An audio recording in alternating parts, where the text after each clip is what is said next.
اللهم لا تدع لنا ذنبا الا غفرته ولا هما الا فرجته ولا دينا الا قضيته ولا حاجة من حوائج الدنيا والآخرة الا قضيتها يا ارحم الراحمين. تو علی شاہ عالم باولی برکت علی فقر و درد و سمجھنے وہ پہ کرے صبر و رضا. یا الہی شاہ برکت کی ولایت کی دعا و ذکر و فکر و خدمت و تفسیر کو مجھ کو عطا. صلی اللہ تعالی علی خیر خلق محمد و آلہ و صحبہ اجمعین.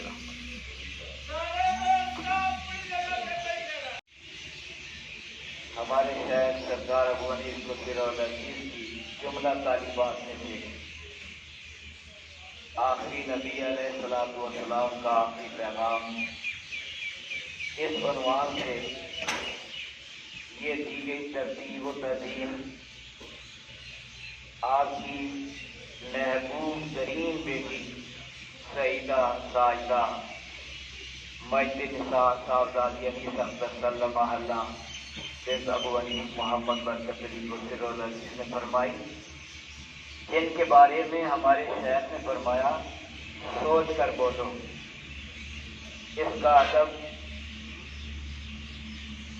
میرا ادب، اس کی تعظیم میری تعظیم، اس کی تکریم میری تکریم، اس کی توہین میری توہین، اور اس کا گستاخ میرے فیض سے معلوم ہے.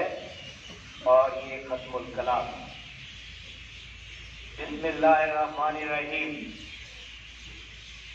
اے مسلمان، اے ملت کے پاسبان، ملت تیری صداقت و عدالت و شجاعت و شرافت و سخاوت کے جوہر دیکھنے کی طلبگار ہے.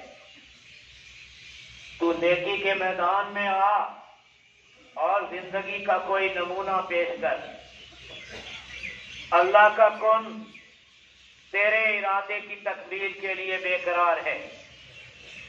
کیا تو نے کبھی اس پہ بھی غور کیا کہ تو زمین پہ اللہ کا خلیفہ ہے؟ اللہ کا خلیفہ. اللہ نے تجھے اپنا خلیفہ بنا کر تیرے مقام کو ہر مقام سے بلند فرمایا، اور یہ خلافت عنایت کی حد ہے. تجھے اس کی قدر ہی نہیں، گویا خبر ہی نہیں. آدم تیرا باپ ہی تو تھا. تیرے باپ کو فرشتوں نے سجدہ کیا، جبرائیل نے کیا، میکائیل نے کیا، اسرافیل نے کیا، اسرائیل نے کیا. باپ کی وراثت بیٹے کو ملا کرتی ہے، ضرور ملا کرتی ہے. تجھے کیوں نہ ملی؟ تو اپنی میراث کو تلاش کر اور جیسے بھی ہو اسے حاصل کر. تو اپنی میراث کو تلاش کر اور جیسے بھی ہو اسے حاصل کر. تیرا ارادہ اللہ کا ارادہ ہوا کرتا تھا. وہ بھی کیا دن تھے جب تیری اپنی کوئی مرضی نہ تھی، اللہ کی مرضی تیری مرضی تھی. تیری مرضی اللہ کی مرضی میں منظم ہوتی تھی، اور اللہ کی رضا تجھ پہ راضی ہوتی تھی. تو نے جب بھی کسی چیز کا ارادہ کیا پورا کیا، کسی بھی ارادے کو ادھورا نہ چھوڑا. تیرا ارادہ کبھی نہ ٹلا، کبھی نہ ہلا، کبھی نہ رکا، اور کوئی بھی رکاوٹ تیری راہ میں کبھی حائل نہ ہوئی. تو جس میدان میں اترا باندھی لے گیا. تیرے عزم عالی کے سامنے یہ پہاڑ ایک تنکے سے بھی زیادہ وقت نہ رکھتے. کوئی پہاڑ تیری راہ روک نہ سکا. سمندر تیرے اس کے سامنے ایک چلو بھر پانی سے زیادہ اہمیت نہ رکھتا۔ اے نوجوان مسلم، جب تک تو دنیا میں اللہ کے لیے رہا، سارا جہان تیرے لیے رہا اور ساری خدائی تیرے لیے رہی، اور جب سے تو جہان کا بنا، تیرا کوئی بھی نہ بنا اور کچھ بھی نہ بنا۔ تیری پستی، یہی تیری پستی اور یہی تیری ذلت ہے۔ تیری داستان کے پوشیدہ اوراد ملت کے بوستان میں بکھرے پڑے ہیں، ان کو یکجا کر اور پڑھ۔ اسلام کو جب بھی کسی نے للکارا اور جب بھی اسلام نے تجھ کو پکارا، تو مسکرا کر اٹھا، تنتنا کر بڑھا، اغیار پر کہر الہی بن کر ٹوٹا۔ اسلام کی خاطر تو سولی پہ لٹکا، تپتے ہوئے صحراؤں میں تڑپا، انگاروں پہ لوٹا، دریاؤں میں تپتے ہوئے صحراؤں میں تڑپا، انگاروں پہ لوٹا، دریاؤں میں کودا، پہاڑوں سے ٹکرایا، مسائل پہ مسکرایا، کھال کھچوائی، لیکن اسلام پہ آنکھ نہ آنے دی۔ آج نہ معلوم تو کیوں ڈر سے مست نہیں ہوتا۔ آج تو نے خود اپنی طبیعت کے چھناوے بکھیر ڈالے۔ تیرا خون ملت کی بے آبروئی اور رسوائی پہ کیوں نہیں گرماتا؟ کاش تجھ میں کوئی بھی بات تو باقی ہوتی۔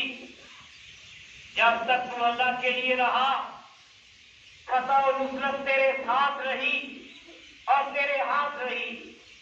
تو جہاں بھی جاتا فتح پاتا، کبھی مار نہ کھاتا، کبھی ہار نہ مانتا۔ اللہ کا گن تیرا مشتاق اور تیرے ارادے کی تکمیل کے لیے بےتاب رہتا۔ آخر یہ گن تیرے ہی لیے تو ہے اور تجھے اس کی خبر ہی نہیں۔ جس بھی میدان میں اللہ اکبر کہتا، رن کام اٹھتا، کسی بھی میدان میں اللہ کے سوا کسی سے نہ ڈرا۔ یہی تیری غیرت، یہی تیرا فخر اور یہی تیری مردانگی تھی۔ اللہ کے سوا کسی اور سے ڈرنا فتویٰ میں شرک اور تقویٰ میں کفر ہے۔ تو کسی سے بھی کوئی امید نہ رکھتا، کسی سے کوئی امید رکھنا اپنے لیے ذلت و رسوائی کا موجب سمجھتا۔ نوری فرشتے تیرے در کی دربانی کیا کرتے تھے، اور آج شیاطین تجھے ڈرا اور دھمکا رہے ہیں۔ یہ دنیا جو آج تیری امام بنی ہوئی ہے، تیرے غلاموں کی غلام ہوا کرتی تھی۔ یہ عزت کوئی عزت ہے کہ جس پہ تو اتراتا نہیں سکتا؟ یہ واہ واہ، یہ کھانا، یہ پینا ایک دھوکہ ہے، فریب ہے، اور اس میں ہر کوئی مبتلا ہے۔ ہمارا یہ حال زبوں ہے جیسے ڈھول کا بول، کافر کو بھی سنائے رام رام جپنے لگے، اس میں ہر کوئی مبتلا ہے۔ ہمارا یہ حال زبوں ہے جیسے ڈھول کا بول، کافر کو بھی سنائے رام رام جپنے لگے۔ وہ بھی کیا دن تھے کہ تیری نظروں میں تیرے اللہ کے سوا کسی بھی کوئی کی شان مطلق نہ جچتی، کوئی اہمیت نہ رکھتی۔ جس جاؤ عصمت کے پیچھے تو مارے مارے پھرتا ہے، تیری لونڈی بن کر تیرے حضور میں اے اور سونے والے نوجوان دست بستہ باریابی کے لیے منتظر رہتی، اور آج تو اپنے غلاموں کے غلاموں کا غلام بنا ہوا ہے اور یہ مر جانے کا مقام ہے. تیری غیرت کیوں جوش میں نہیں آتی اور اس کمی کا تجھے کیوں احساس نہیں ہوتا؟ اگر تو نے اب بھی اپنی حالت نہ بدلی تو کب بدلو گے؟ تیرے ایمان سے ہندو رام رام جپنے لگا، کاشی مہنت جی بھر کر ہنسا، یہود و نصارا نے کہہ لگائے مگر تو شروع کر دوں، نہ کبھی شرمسار ہوا نہ پشیمان. تیرے ایمان کی غیرت کو بار بار للکارا گیا تو ڈر سے بس نہ ہوا. فکرم سلطان پور کے ناروں سے لٹو ہوتا رہا، دانے کے دانے کے دعوے کی کرنی سے اتفاق کیا، ان کی کوئی بھی بات کچھ میں نہ آئی. البتہ جب بھی تو ناچا ملون و مردار ہی کو پا کر ناچا اور اسے خود سے ربی گردان کر خوشی کے طبلے بجائے، غیرت انکا ہوئی. اے ہم نشین، ہم اپنی اقتداری داری پہ جتنا بھی روئے کم ہے. تو ہی بتا ہم میں مسلمانی کا کون سا انداز پایا جاتا ہے؟ مسلمان اللہ کے سوا کسی سے بھی کوئی خوف نہ کھاتا، نہ ہی کسی سے کوئی امید رکھتا. اللہ کو اپنے پاس حاضر و ناظر جان کر ہر خوف سے بے خوف ہو کر اپنی منزل پہ گامزن رہتا. اللہم